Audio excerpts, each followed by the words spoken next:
Let us see one more problem in type 1 of definite integrals. Show that the problem is the integral 0 to pi a d theta divided by a square plus sin square theta equal to pi by root of a square plus 1, where a is greater than 0, positive. Look at the integral. It is 0 to pi, not 0 to 2 pi. Actually, it should be, the general form should be of the form 0 to 2 pi. But here it is of the form 0 to pi. One more difference, look at the integrand. Here there is a sin square theta. We can have sin theta, cos theta, but whenever sin square or cos square is there, we have to replace sin square theta, cos square theta using trigonometric identities.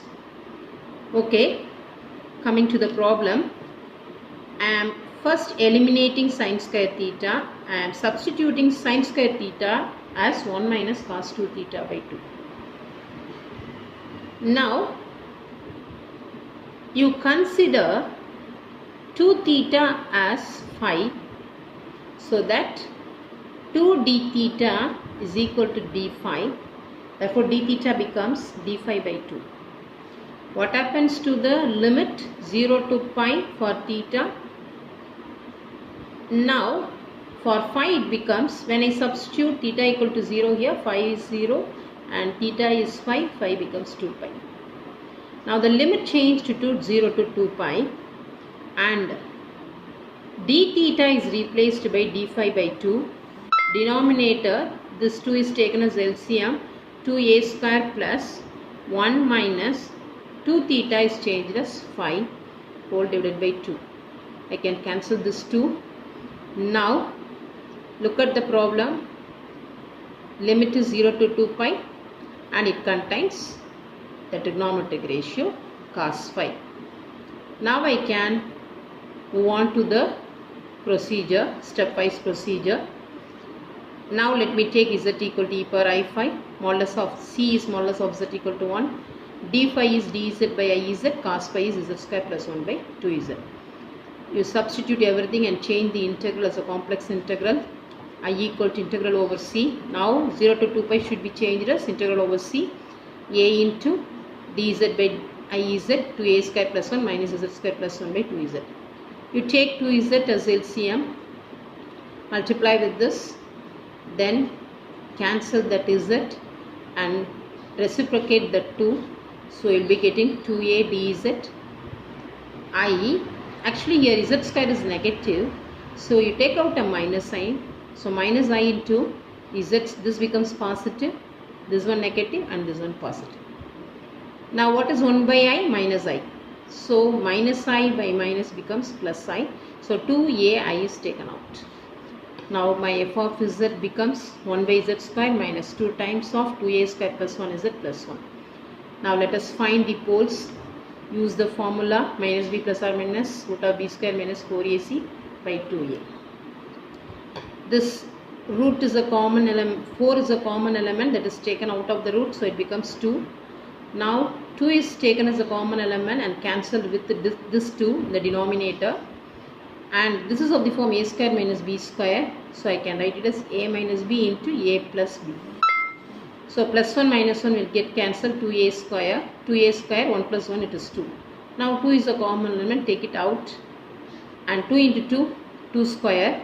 This 2 square and a square can be taken as 2a outside the square root. So further simplification is not possible.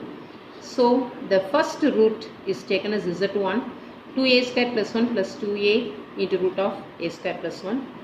The second root is denoted as z2, 2a square plus 1 minus of 2a into root of a square plus 1. Now we have to see which root lies inside C. Modulus of z1, modulus of z1 is greater than 1. Why it is greater than 1? A is, in the problem it is stated that a is positive. So all the elements are positive here. All the elements are added with 1. Whatever may be the smaller value of a, 1 plus anything will be greater than 1.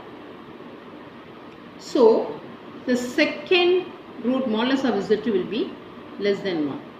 The reason is, when you multiply Z1 and Z2 and find the modulus value, Z1 into Z2, A plus B, A minus B. So A square minus B square. After simplification, you will be left with 1. So when you multiply two numbers and that gives you 1, means either one is, we know that 1 is greater than 1. The other one should be less than 1, so that we will get the answer as equal to 1. So modulus of Z1 is greater than 1. So definitely modulus of Z2 should be less than 1.